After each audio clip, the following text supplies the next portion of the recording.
कहानी की शुरुआत होती है कोलकाता शहर के एक कॉलेज से। यहां पर 3 खास दोस्त थे, आर्यन, साक्षी और रितेश। तीनों की दोस्ती कॉलेज के पहले साल से ही मजबूत हो गई थी।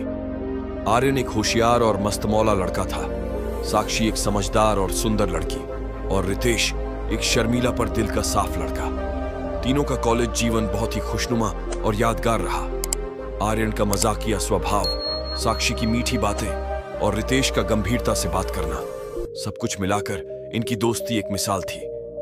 ये तीनों हमेशा एक दूसरे के साथ होते थे, चाहे खुशियों में या मुश्किलों में। लेकिन जैसे जैसे वक्त बीता, आर्यन को एहसास हुआ कि उसके दिल में साक्षी के लिए कुछ खास है। ये दोस्ती से कुछ ज्यादा था।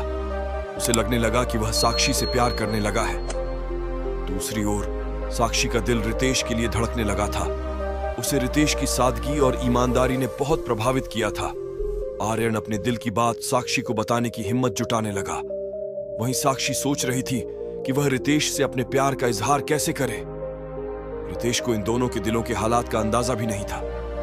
वह अपनी पढ़ाई और करियर में व्यस्त था। एक दिन कॉलेज की कैंटीन में बैठे हुए आर्यन ने साक्षी से कहा, साक्षी, मैं तुमसे कुछ कहना चाहता हूं। साक्षी ने हंसते हुए कहा, हाँ कहो ना, क्या बात है। आर्यन ने थोड़ी हिचकिचाहट के बाद कहा, मुझे लगता है मैं तुमसे प्यार करने लगा हूं। साक्षी के चेहरे पर हल्की सी मुस्कान आई और उसने कहा, आर्यन, मैं तुम्हें बहुत मानती हूं, पर मैं किसी और को पसंद करती हूं। आर्यन के चेहरे पर हैरानी के भाव थे।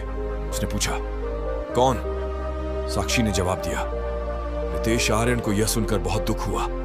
उसकी दोस्ती और प्यार दोनों एक ही पल में खोते हुए नजर आए। उसने खुद को संभाला और साक्षी से कहा, तुम्हारी खुशी में ही मेरी खुशी है। पर अंदर से वह टूट चुका था। साक्षी ने अब अपने दिल की बात रितेश को बताने का फैसला किया। उसने रितेश को एक शाम मिलने बुलाया और उससे कहा, रितेश, मैं तुमसे कुछ कहना चाहती हूं। रितेश ने कहा, हाँ कहो साक्षी, क्या बात है? साक्षी ने कहा, मैं तुम्हें पसंद करती हूं। रितेश ने यह सुनकर थोड़ा असमंजस में कहा, साक्षी, मैं भी तुम्हें पसंद करता हूं, पर मैंने कभी सोचा नहीं था कि तुम भी ऐसा सोचती हो। साक्षी ने कहा, तो फिर तुम क्या सोचते हो? रितेश ने कुछ सोचते हुए कहा, मुझे थोड़ा वक्त चाहिए। आर्यन अब साक्षी और रितेश से दूर रहने लगा था। उसे लगता था कि वह दोनों की खुशियों में बाधा बन रहा है। वहीं साक्षी और रितेश के बीच भी एक अजीब सी चुप्पी आने लगी थी। तीनों की दोस्ती में दरार आ गई थी।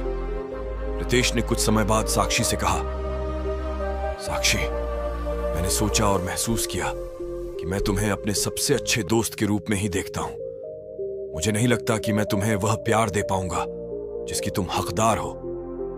साक्षी के चेहरे पर निराशा की लहर दौड़ गई।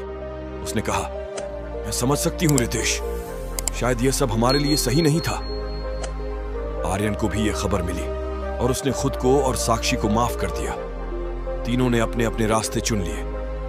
आर्यन ने अपने करियर पर ध्यान दिया और खुद को संभाला। साक्षी ने भी नए सिरे से जिंदगी को समझना शुरू किया।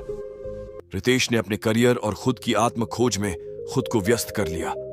तीनों को यह समझ आ गया कि दोस्ती और प्यार कभी कभी एक दूसरे के रास्ते में आ सकते हैं, पर जो सबसे महत्वपूर्ण है वह है खुद की खुशी और संतुष्टि।